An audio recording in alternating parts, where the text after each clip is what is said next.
really in the U.S., we don't have a lot of ritual in our lives that isn't about rooting for one thing, rooting for one team. So we go to church, it's all about rooting for one God. We go to sporting events, it's all about choosing a team and rooting for that team. But there's not a lot of ritual that lets us open ourselves up and maybe choose to not root for a team, but consider something or wonder about the world and ideas, and or root for many teams all at the same time. So theater is the thing that can do that. And so that's what I'm hoping to do with the audience, that I'm not a teacher. I figure most of the audience knows just as much about all this stuff as I do in their own way.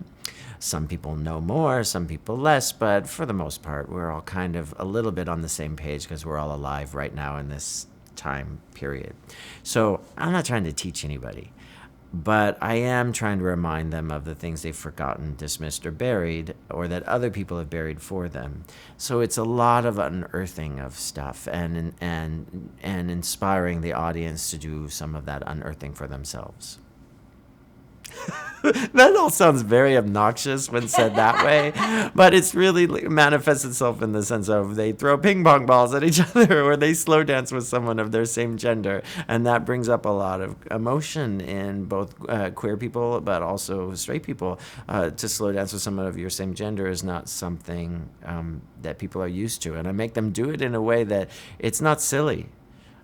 So they have to be intimate, actually, and for a lot of people, it's the first time in their life. I would say for 90% of the audience, it's the first time in their life they've ever done that in a public space, slow dance in an intimate way with someone of their same gender. So that changes things for them, and that unearths things that makes them wonder about themselves and consider intimacy in public space and what that means. And these are things that we don't always spend a lot of time considering.